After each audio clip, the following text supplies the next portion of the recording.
use the word spiritual, we don't use a lot of technical language. We use older language and older terms. And the reason we do that is because the sense of the sacred and a sense of poetry in how you frame these things helps to put the mind into a state where you are appreciating meaning and beauty and wonder and awe. And those are the kinds of things that transform a person. Hi, everyone. Welcome back to the Metamodern Meaning podcast. Today, I'm joined by Daniel Strain and Alex Cheruk, who are members of the Spiritual Naturalist Society. Daniel is the founder, and Alex is the current executive director. I was really, really excited when I discovered the Spiritual Naturalist Society. I think it was Tony Wolf who made me aware of it. And by the way, that name rings a bell. It's because Sky Meadow Press published Tony's book earlier this year, Poetic Fates. Highly recommend. Check it out. Started looking into the Spiritual Naturalist Society and their website and all the things that they were up to, and was really, really impressed and interested. Reached out to Daniel and Alex and thought it'd be a great idea to do some kind of a podcast to learn more about what this is all about. So, thanks, guys, for coming on the podcast. I appreciate you, and I'm looking forward to having some conversation about what this is all about. Thanks for having us. You bet. Thanks for the opportunity. So, okay. This podcast, is called Metamodern Meaning, and the framing a lot is through the lens of metamodernism. There's a lot happening in the metamodern discourse space relative to spirituality, religion, meaning making, these sorts of things. And I think one of the deep threads is a kind of commitment to a sort of naturalism. There's a kind of emphasis on being rooted in this world, for taking science very seriously, to appreciate kind of that maybe pre-modern forms of religiosity might bring all sorts of wisdom and practices that can be of incredible value, but that there might also be other things in there that, let's say, more contemporary forms of knowing and the insights of science have brought a new way of seeing too, and that we should take those things seriously.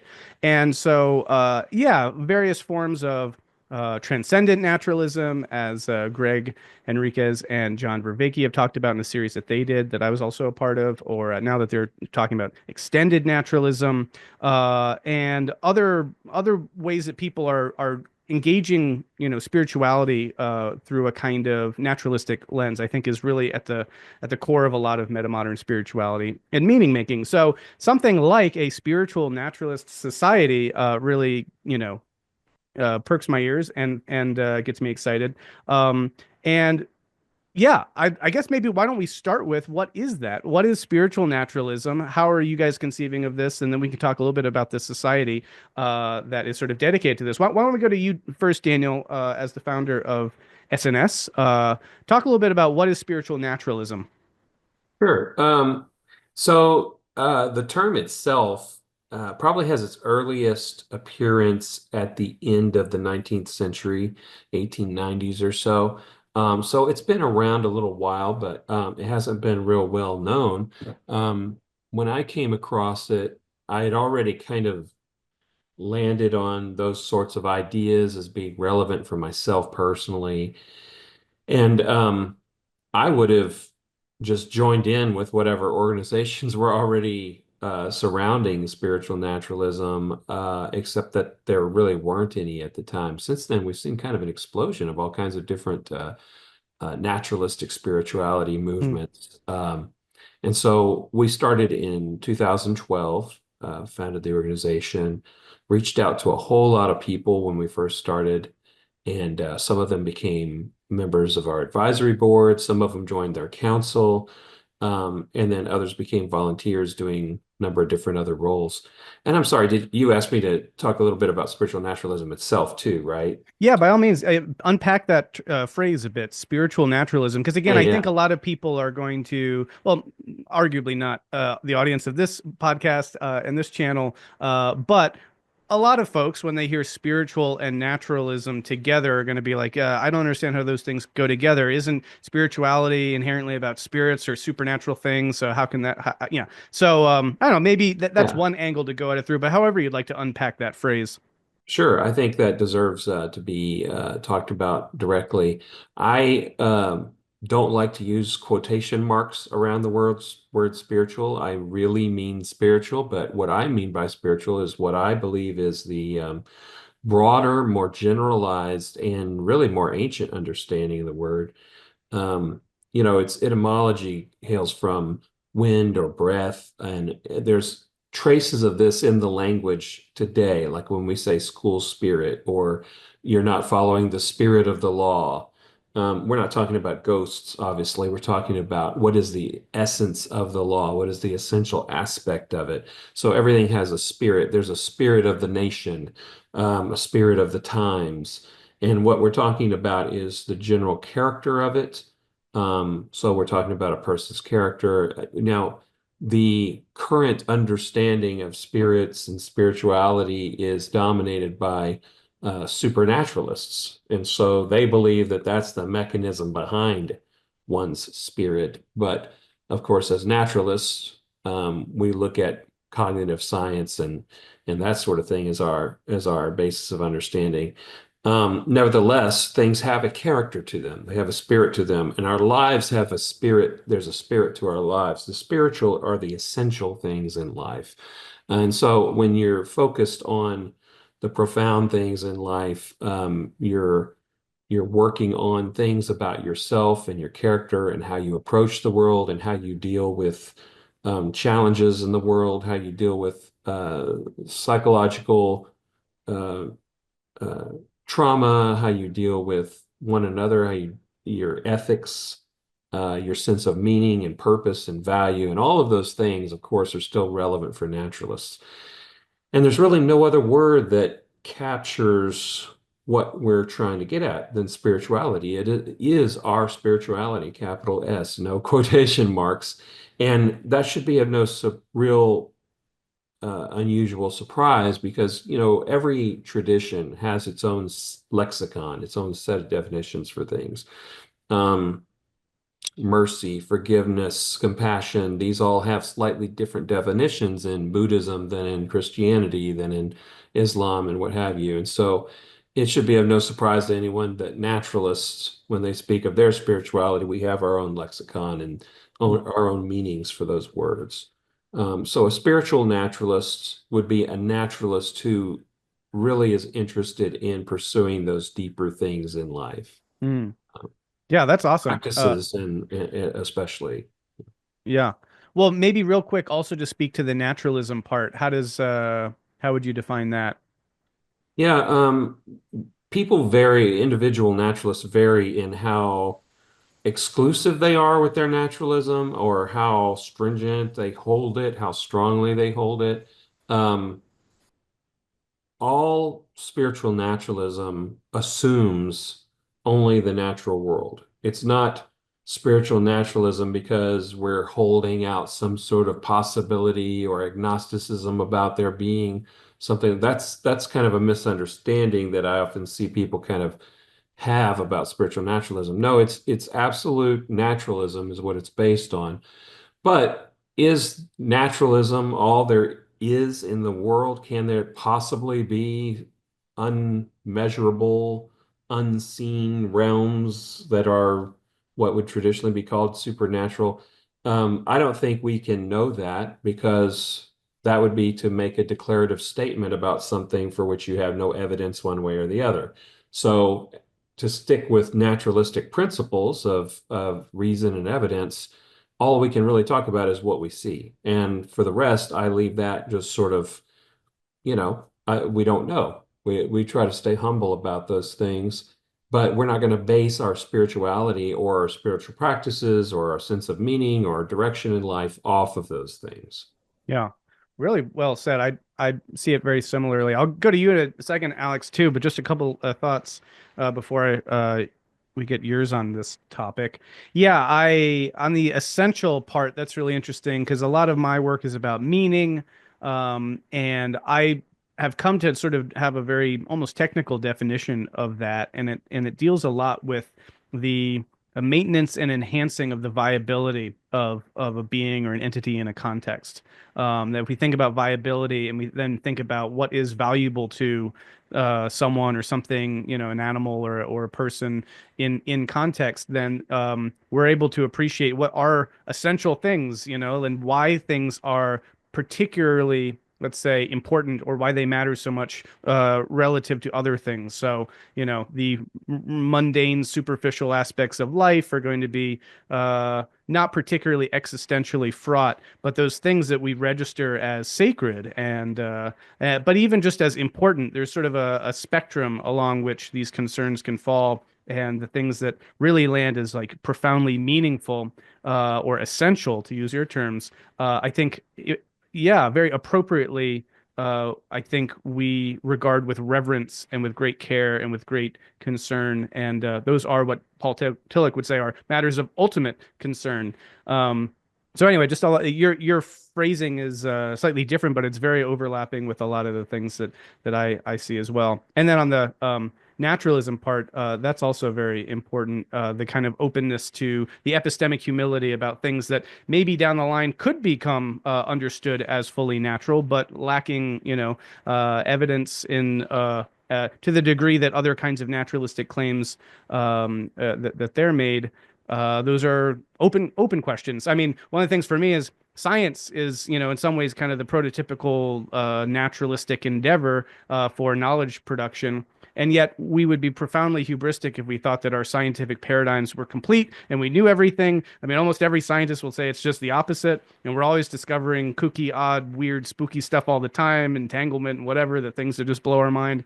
So I think that even a very naturalistic and very scientific approach can and should, and most of the time when it's done well, does incorporate a kind of epistemic humility, knowing that we're only just seeing a sliver of what is the real natural world, and we expect to learn more. And until we do, we speak of what we can. But so anyway, those are just a few thoughts on all of that. Let's go to you, Alex. What's your take on this topic? And feel free to bring in anything else that hasn't come out, or just underscore certain things that are particularly salient for you. Sure. So I think there are many ways to define spirituality naturalistically. I actually wrote an article for a website not too long ago. It was called "What is Spiritual Naturalism Exactly?" And I pretty much just try to get my hand on every naturalistic definition of spirituality I could find, and there's a lot. So when it comes to that, I try to take a more pragmatic angle. I try to think, all right, if I'm going to use spiritual language, which forms of spiritual language is usually the most practical? I think generally speaking, the appeal to words like spirituality is one, existential. People usually use it to relate to things they find meaningful. And two, aesthetic. It seems to have kind of an aesthetic value. A lot of people are tend to be aesthetically drawn towards spirituality. So that being said, I really use it in two cases. One is to define a meaningful life path. So you could talk about something like Buddhism, Stoicism, Taoism, Epicureanism, Pyrrhonism, which is a path I'm particularly drawn Hmm. towards.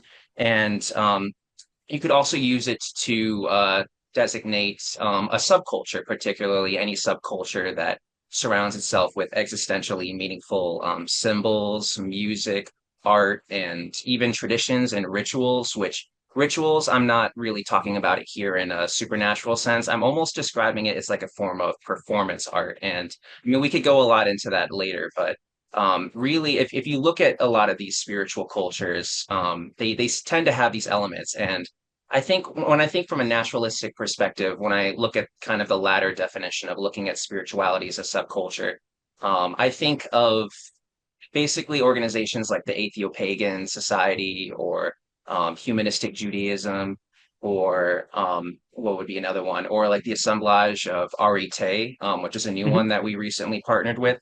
And yeah, I mean, these approaches tend to not focus so much on the individualistic side of spirituality, but they focus more on like community. So when you hear people talking about like being a part of a spiritual community or a spiritual movement, or spiritual tradition, something of the sort, that's one way that they use it. And then the first definition I provided, I think a lot of people use spiritual language in that way when they're talking about having like a spiritual path or like a spiritual practice, or something of that sort. So that's kind of how I look at spirituality. That's how I use spiritual language in a naturalistic sense.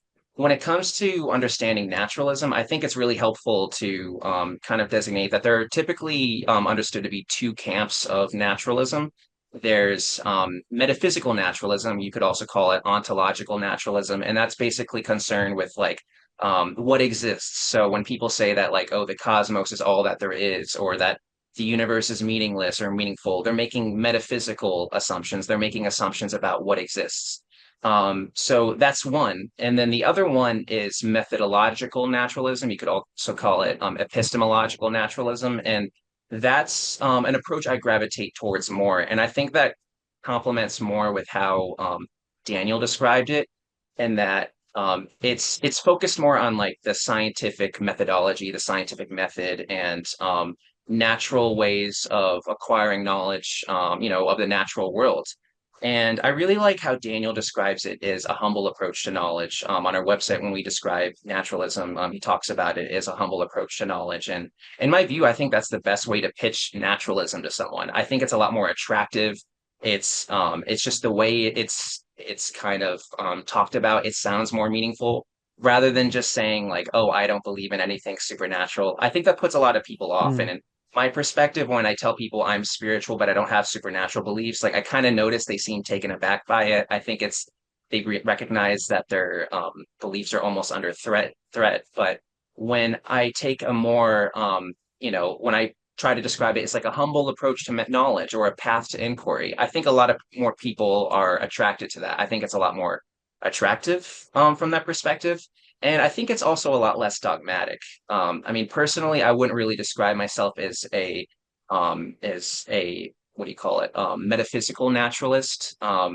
That's just me and my own personal skepticism. Like, not all naturalists are gonna only be, one form of naturalism or the other. Most are both, but just me in particular, in the way I look at the world, I don't consider myself a metaphysical naturalist, but I would absolutely consider myself a methodological naturalist. And I think that latter approach really aligns with spiritual naturalism more, and or at least how we as a society have been approaching science. yeah, interesting. Well, there's a lot there, and a lot comes up for me. Just to pick up on one thread, you brought up traditions, you brought up being part of a spiritual community or a tradition or a set of practices.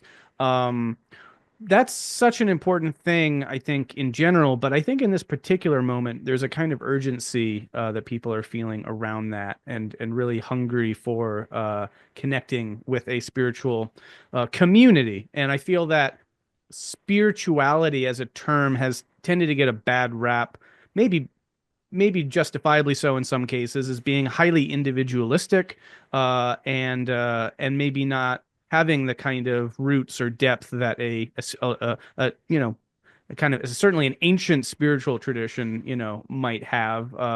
And so I think people are really interested in and very hungry for spiritual community where there are shared engagements. There's a sense of being part of something bigger. There's a part of, having friends and connections in a group, but then also doing rituals together and all of that. So speak to that a little bit, because I also feel like while incredibly important, and this is, the stuff that where my soul really sings, there aren't as many spiritual communities that are spiritually naturalistic in nature, right? So speak to that dynamic in terms of, well, I guess what the Spiritual Naturalist Society is all about, just trying to be one of those communities. Yeah. Yeah, the one of the goals when I started this organization was that, I said there weren't any organizations that focused on this at the time. There's certainly organizations that have for a long time looked at all kinds of different spirituality, including naturalistic forms of spirituality in an academic sense, as if they were anthropologists studying other groups of people Mm, from a third person perspective. But what what my hopes for the society are that it's a practicing community, that it's actually we no longer ask the question, is spiritual naturalism possible? Is it possible to find meaning without supernaturalism? We don't ask those questions anymore because we have answered them, and the answer is yes. And now what? What are we doing now? Mm, How are we doing it? So even in our articles that we publish, they are for spiritual naturalists. You're not going to find articles there trying to convince people to become spiritual naturalists or to give up their religion or whatever. This is for people who are already naturalists and want to explore these ideas, these practices. And in doing that, we very much do refer to and teach about ancient philosophies, later philosophies, including modern psychology and the sciences, what they have to say about it.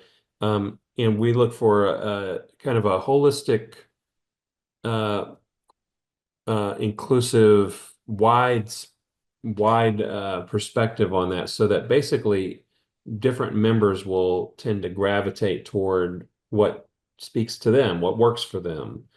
For example, I utilize a lot of Buddhism and Stoicism in my practices and in my views and everything. But one of the things that really impressed me as I was learning about religions and everything is that um, I came out of a background where it was all about beliefs. It was a conservative Christian background that I grew up in, and it was this laundry list of opinions about things. And mm, if you have this laundry list of opinions about things, it makes you this, and if you hmm believe these other things, it makes you that. And I was surprised as I started to explore Stoicism and Buddhism and other practices like Taoism that I was surprised to find that they were not allegiances based on a laundry list of opinions or beliefs, but that they were an actual pragmatic, systematic practice with a goal and a process by which it works toward that goal when you apply it in your life. And so that's what I think is maybe the best example of spiritual naturalist practice is something that helps us to uh, move toward a wiser, happier, like in a truly deep sense of happiness, life. Yeah.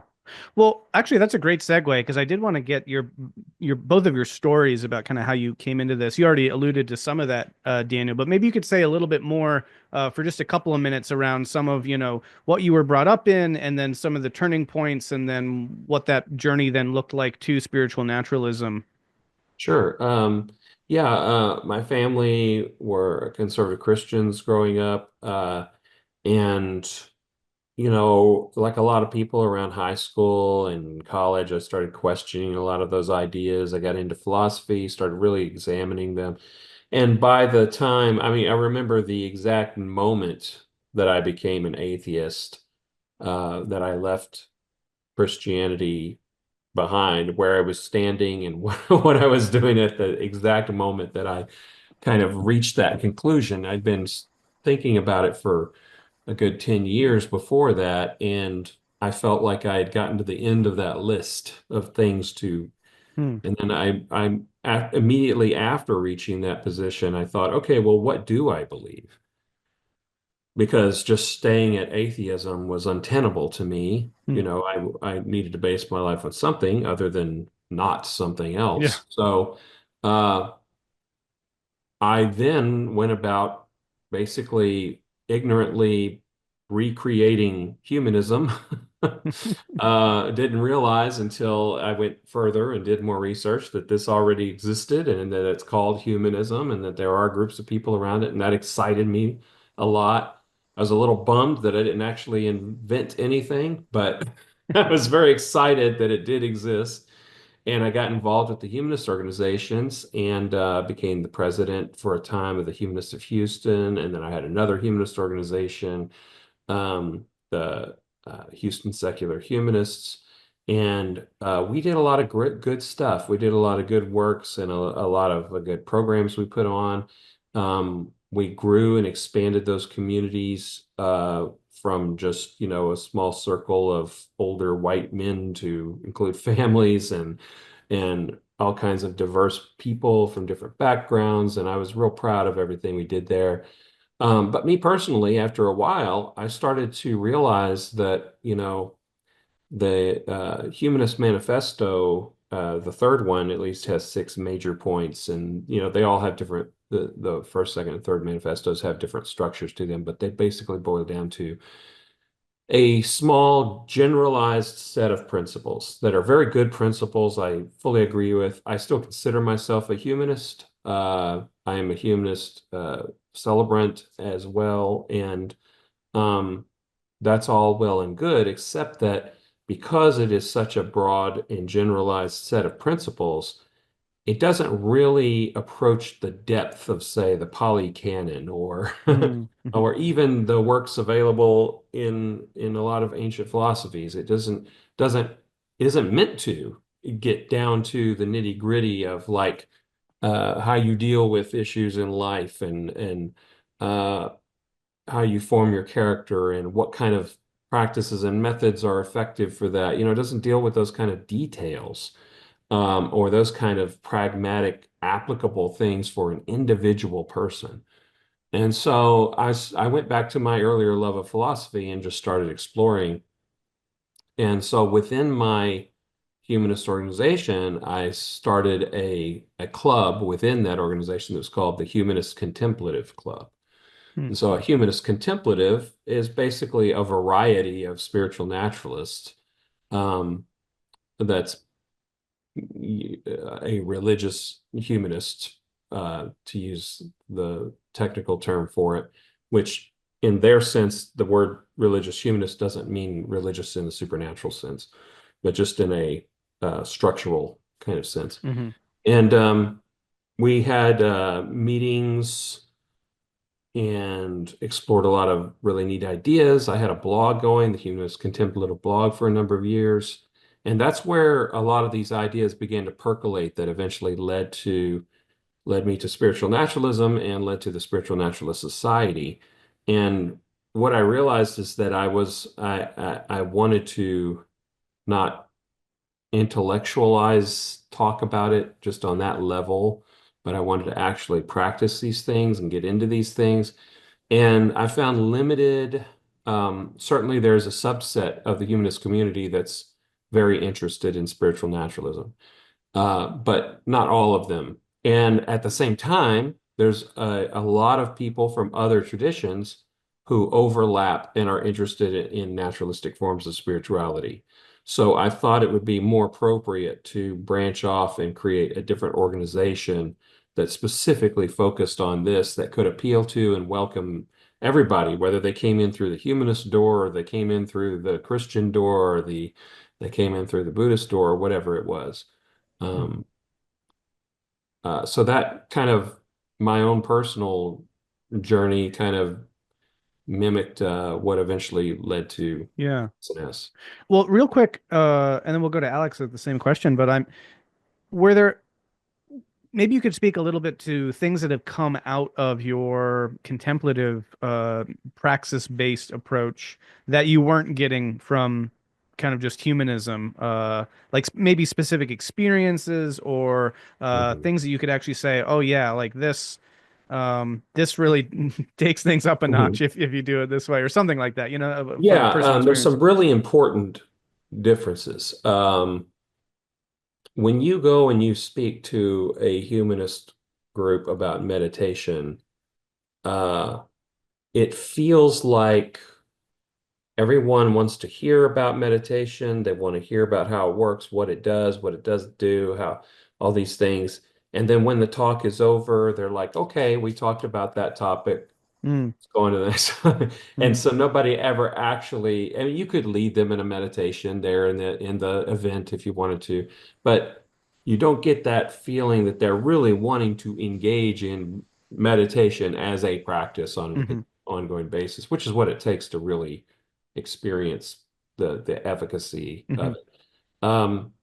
But so that just sort of that intellectual level and the resistance to engage to to move beyond talking about the dance and getting out on the Mm, dance floor, mm, let, to actually, and part of that comes as a specific resistance against anything that feels too religion-y, yeah, feels yeah, too spiritual, yeah, yeah. because there's a lot of people are at different stages in their own exploration. And a Hmm. lot of people are at a stage where it's very important to them that other people know that they are not religious, Mm, hmm. and they care a lot about what other people think.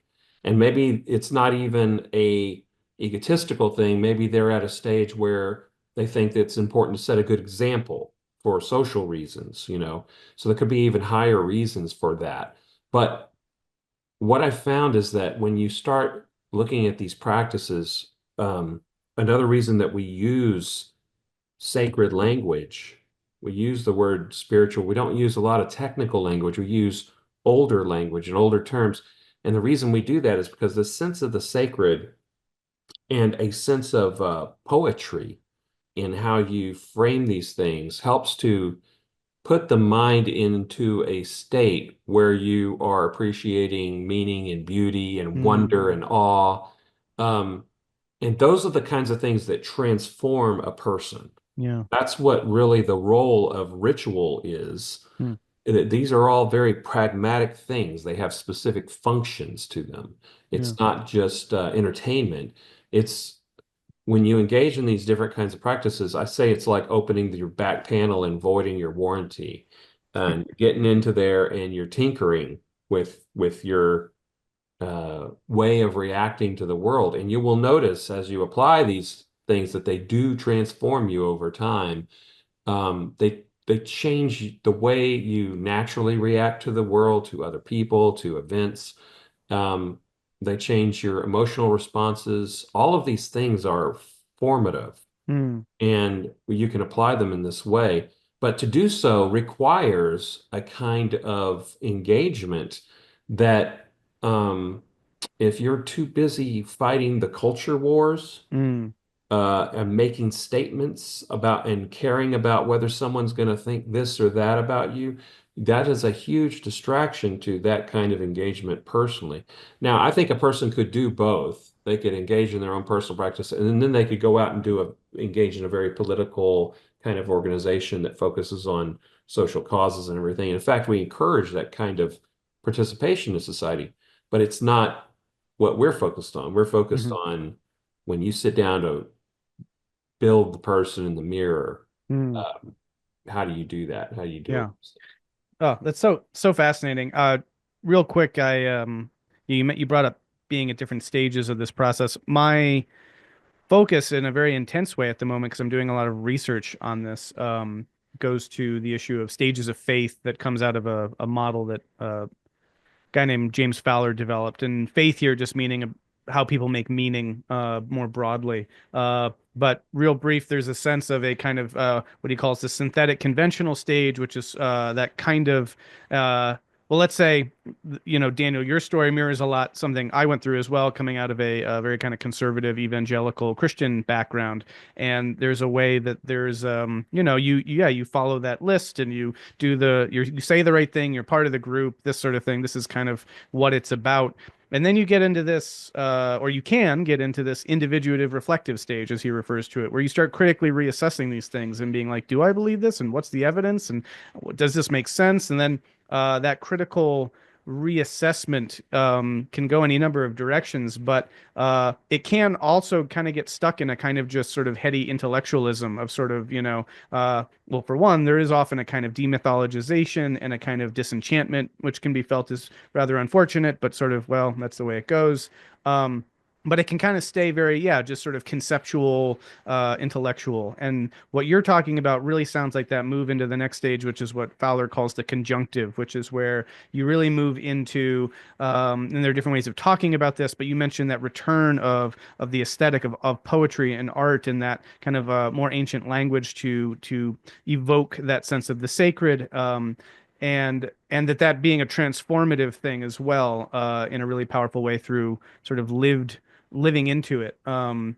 And he refers to, you know, what Paul Ricoeur calls a kind of second naivete, which is something that I'm interested in as well, how we can relate to these ancient things, but from a particular vantage that, you know, we can half be aware that they are what they are, but also we can use them efficaciously to transform ourselves. And that's just a whole different ball of wax when it comes to approaching these things. So anyway, your story sounds very much like it tracks in a significant way with some of those particular milestones. I just thought that was interesting.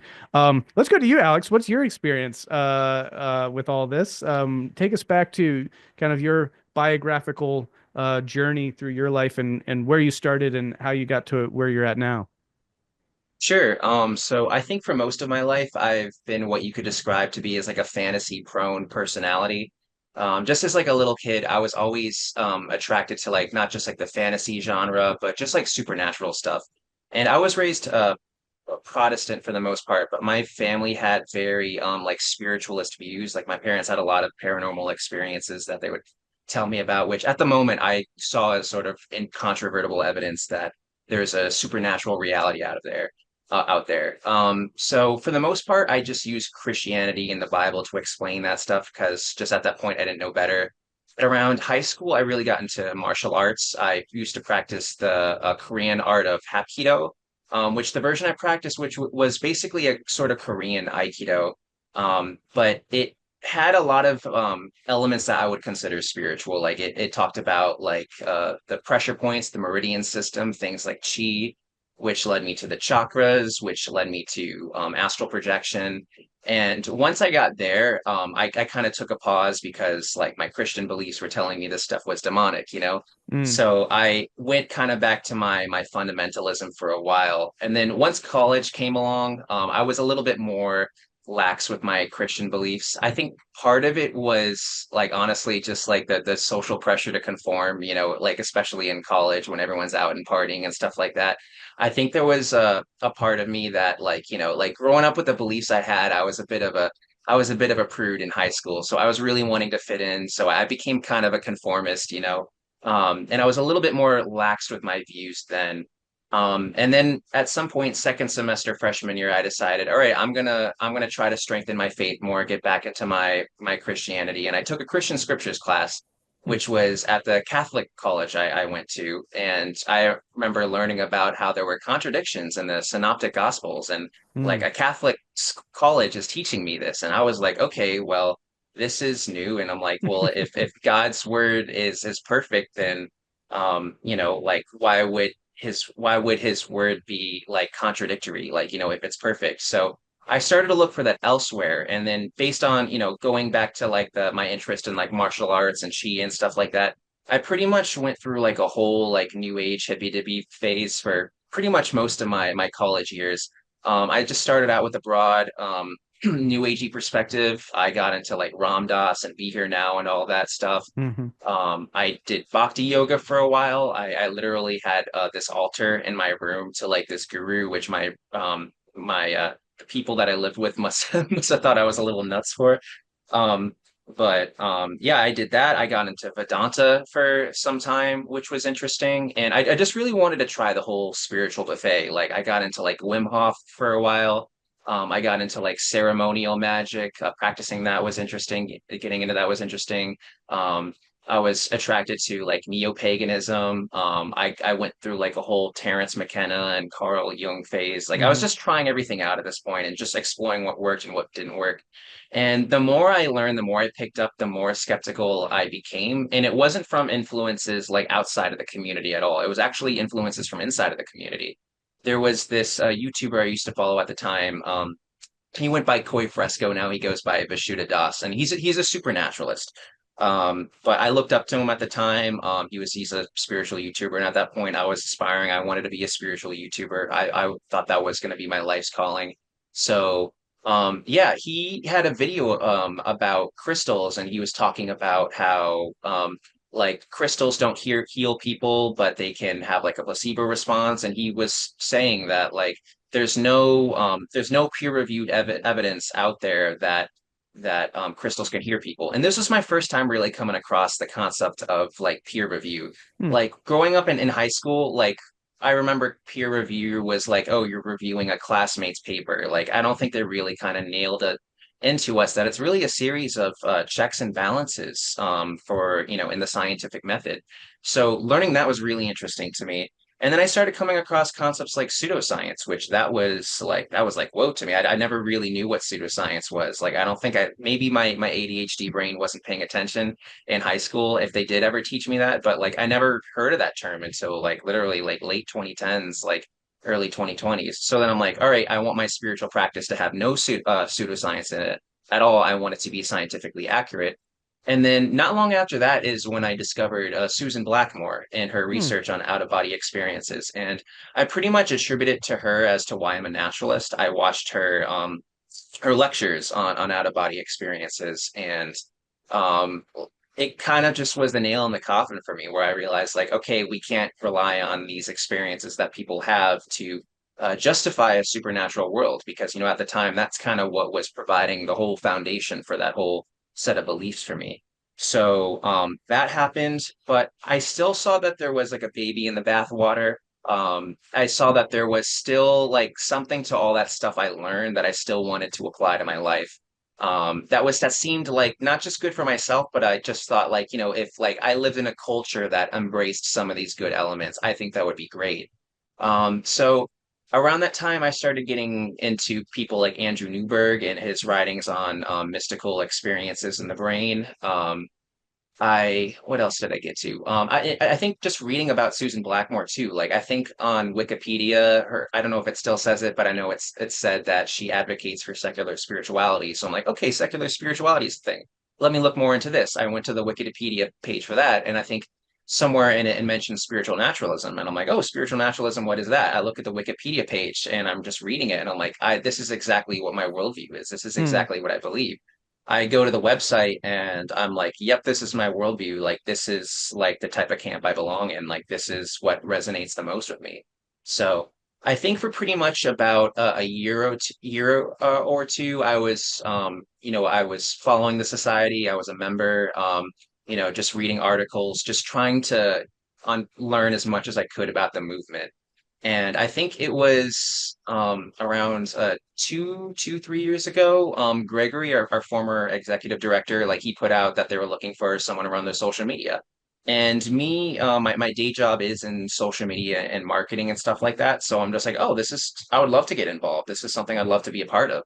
So yeah, he just, I talked to me on the phone, asked me a few questions, and next thing I knew, he was invited me to my first council meeting, and I got to meet everyone. And I guess they liked my ideas. And pretty much, I think a little over a year ago, Gregory got his dream job, and he just no longer had the time to volunteer. And he asked me if I wanted to do it, and I think part of it was just no one else really wanted to do it either, and he was really pushing for it. So I'm like, you know what?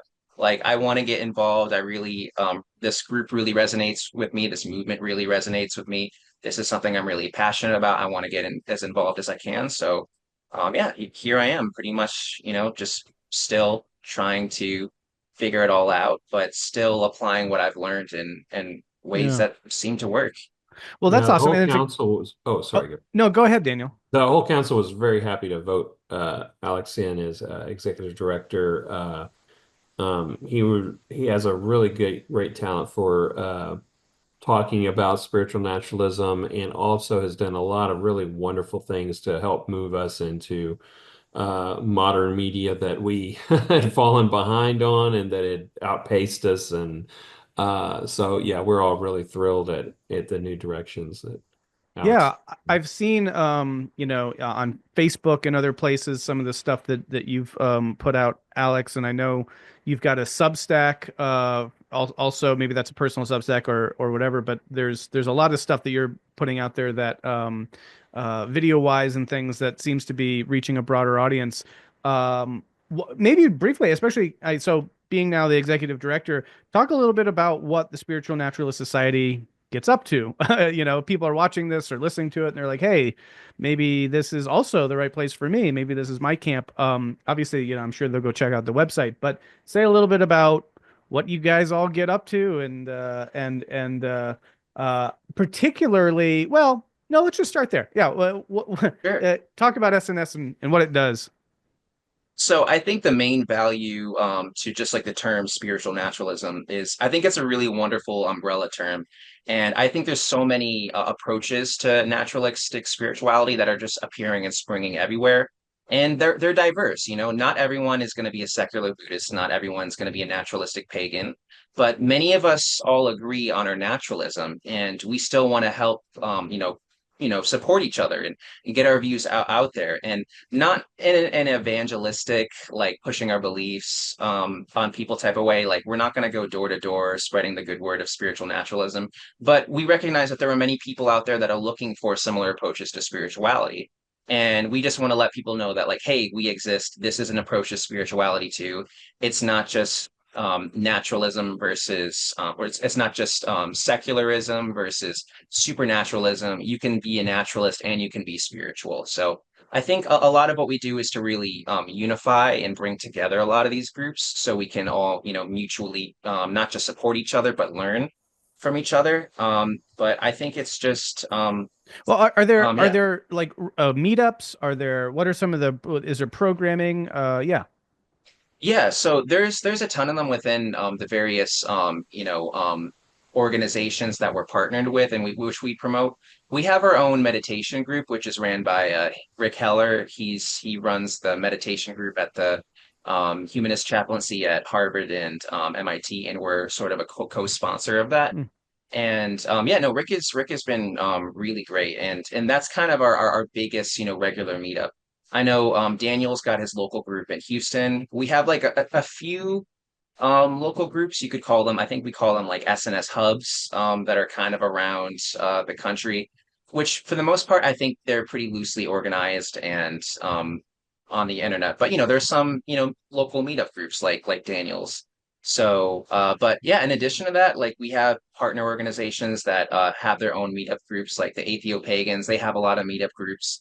The Assemblage of Arete, they have their in-person community. So we try to promote those also, and we don't see them as kind of like separate from us. We see them as just their own spiritual naturalist traditions. So some people might want to belong to a specific tradition. Some people might want to, jump in between traditions, not really clinging to a specific one, but just wanting to experience all of them. So we just try to get all of them out there. We just try to promote all of them. And, if people are interested in going, then, that'll be all for the better. Yeah. At I mean, one different of the, times, we've also had our various other regular online events that we mm, do. Right now, we don't have a regular one other than the meditation one we do. I should mention too, Rick Heller as is author of the book Secular Meditation, mm, and he'd probably want me to mention that. But yeah, so those kind of come and go. We tried different things for a while at different times. For a time, we had a podcast, so all of the podcast is still available on our site, and then we also ran online courses in mm. spiritual naturalism. And Alex has recently moved the course materials out in the open where people can take them at their own. People can Cool. watch them at their own pace. Well, Daniel, back to your point about moving from sort of just heady conceptualizing, intellectualizing conversation. I mean, I'm paraphrasing, obviously, Hmm. but let's say existing primarily relative to this stuff in that space and shifting to a more contemplative, I guess you could say practice driven sort of approach. That seems to be an important aspect of this. And yet I could see the struggle to move in a similar way from spiritual naturalism, like let's say not just being about people getting together and talking about spiritual naturalism, right? So I'm curious because as I was saying earlier, so much of the interest I think right now in a very intense way is about people trying to find communities to do shared rituals and this sort of a thing. And this is a real challenge. So, what are your thoughts about that? And how is the Spiritual Naturalist Society offering more than just sort of, occasions to talk about spiritual naturalism, as it were? Right. One of the things we like to do is provide individuals tools for their own practice. So Mm, one of the ways that we do that is every Thursday we have since our founding we put out articles mm, about hopefully they're useful, applicable articles about aspects of spiritual naturalism that you can employ in your own practice and in your life, and that's created big volume of educational material.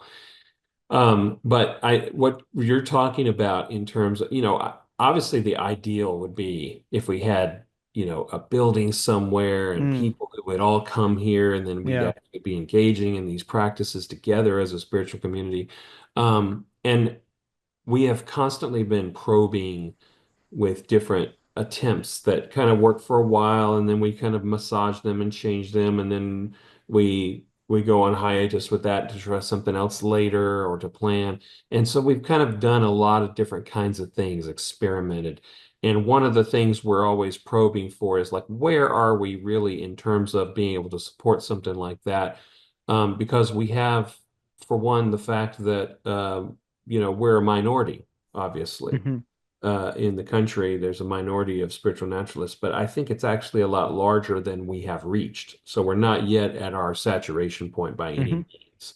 So that's really where a big focus of our mission is, getting in touch with those people who are there. Yeah. But even having done so along the way, as we do that, we're very sparse in numbers. So um, that's why so much of our existence is online right now, so that we can all come together because we're Yeah. spread out, right? Yeah, totally. No, I mean, this is Just such, being online yeah. by its nature is a word Yeah. Yeah. driven thing. No, I Now, when totally you get do it. the meditations, that's a practice. That's probably the best example of that, the thing that Rick Keller leads, Hmm. um, in terms of actually being a community together, doing practices together. But we would definitely love it to be a lot more, and that's kind of what we're working for. Yeah, no, I mean that's so I very much feel that in the spaces I'm a part of, it's something very similar. And not a critique either. I mean also like the internet has been amazing for being able to bring together communities of people who otherwise wouldn't have been able to find each other because it's not just you're not limited to people in your, immediate vicinity. You're able to go all over the world and find people of like mind. But that raises huge logistical challenges for trying to have an embodied, practice-driven, community-based uh, spiritual community. So I think this is one of the biggest challenges facing communities, in this space. And I've definitely experienced that as well. One of the thoughts I've had, though, or maybe a dream or an ideal of sorts, is like, um, there does seem to be, increasingly there'll be these empty churches, right? Because in many ways, at least up until fairly recently, more organized forms of Christianity in America specifically were struggling, and so you were seeing that, and there was this sense of like, you know, does something come in and fill that void? Is there some way that these spaces that in a sense already exist could be, converted into, but not just like a library or a, cafe or something, but actually still a spiritual center, but something that's able to serve the needs of people who, have a kind of naturalistic spirituality. Um, Obviously lots of logistical challenges, and even if you could get a couple of those going, it would probably only be in big cities where you'd have a kind of, critical mass of folks who, are going to identify with this sort of perspective. But yeah, something to, I don't know, just continue to mull over. I continue thinking about it because I think it's something very important. One thing I did want to ask you both, because actually all of us, it sounds like, come out of a Christian tradition, if not some kind of more conservative or even fundamentalist one, at least a kind of, it sounds like Protestant Christianity. What's the role of spiritual naturalism and Christianity, their relationship? Like, can you be a Christian and a spiritual naturalist? I mean, we've been talking about Buddhism and Stoicism and other kinds of ancient philosophies and Taoism. I think those kinds of things are more immediate, partners. But yeah, what would you say of people who are coming from a Christian tradition who want to stay in that tradition, but also feel like they identify as a spiritual naturalist? Let's start with you, Alex. Oh, sure. So yeah, I think any religious tradition can really become naturalized, and there's many cases of people writing about naturalistic Christianity. I think most of the authors on religious naturalists pretty much take like a culturally Christian approach to religion. But we've had people like Michael Dowd write for us, which I think Michael Dowd was a wonderful science communicator, and I think his use of Christian language was exactly what was needed to get his point across. I mean, he pretty much toured the country with wife Connie, and they pretty much were preaching the gospel of evolution to people, right? Mm, mm, They were promoting science in a way that met people halfway, and I thought that was honestly powerful and beautiful and inspiring. And I really want to do something quite similar with our uses of spiritual language naturalistically to reach more of the spiritual but not religious people. But yeah, I think because spiritual naturalism is an umbrella term, I mean, any tradition can be spiritual naturalists. You got hmm Christian naturalists, you've got naturalism and Judaism, such as in humanistic Judaism. Got secular Buddhism. I haven't heard of so much of a naturalistic Hinduism or a naturalistic Islam, but I would love to see something like that take off. Yeah. But yeah, I think they can absolutely be reconciled. Yeah. What about you, Daniel? What do you think? Yeah, I certainly would have, if Alex hadn't, I would have definitely mentioned Michael Dowd. He was a great example of utilizing the Christian framings and language to talk about these values. And, um, things like the Jesus Seminar help us to look at Jesus through a historical lens. Um, I kind of feel like, it would be disingenuous not to admit the gigantic role that Christianity has played in my own Mm, background, upbringing. And even though I don't agree with the supernatural views of the current mainstream Christianity, just culturally speaking, coming out of this culture, Christianity has had a gigantic impact. And I have to say that I mean, in a lot of ways, it was only after I went out and explored Buddhism that I really felt like I related to Jesus's teachings. I really mm, started to appreciate them more yeah. because of that. And sometimes, it feels like I'm the one uh, between me and the fundamentalist Christian. I feel like, I'm the one standing up for Jesus, Yeah. in our Yeah. conversations. Yeah. It's like, um, I don't know what this thing is that they're calling Christianity, but I feel like uh, the figure of Jesus, as written in their own scriptures, would not recognize what they're Mm, doing. yeah. So, if anything, some Christians may find that it an opportunity to return to a more genuine, getting to the root of his Yeah. very humanistic teachings. Yeah. Yeah. That's something that is particularly i- compelling to me at the moment, especially having gone to divinity school and gone really deep into biblical studies, and that very much is my home grammar, my home kind of language spiritually. And I'm really interested in ways to kind of reclaim, maybe even go so far as to say rehabilitate some of that in a way that can land for me and others in a naturalistic framing. And I think, particularly, well, I'm just looking at Michael Dowd's work, and I would have loved to have talked to him, and I definitely want to explore more of his stuff. The relationship of an evolutionary Christianity and this all that we're talking about is really significant. And I think of folks like Ilya Delio and other people in the open and relational theology space. Andrew Davis, Thomas J. Ord are doing some really cool things. There are some Christian theologians that are really navigating this terrain and in various ways, and particularly drawing on other older theologians and thinkers like Teilhard de Chardin. There is a really rich tradition to be mined there, and I feel like maybe we're at the beginning of something for that really coming forward. Well, let's draw towards a close a little bit here, I guess. This has been so cool and fascinating, and I really love what you guys are up to, and I think it's really, really significant and meaningful. Oh, I can I want to. just mention one other Oh, thing? please, yeah, go for it. I was also very impressed with the book Christianity Without God by Lloyd Geering. Hmm. That's a fascinating book. Some people might like. Sounds it. Yeah, cool. All right, yeah. So yeah, I feel like I mean there's so much more we could talk about, and maybe we can do another conversation in the future. But maybe we can close by talking about how people after listening to all this can get involved if they're interested, what's coming out of the society, or what both of you are up to. And yeah, I know Alex, you've got a Substack, and there's courses you mentioned. So yeah, well, how do people interface with all of this? Go ahead, Alex. I guess we'll start with you. Sure.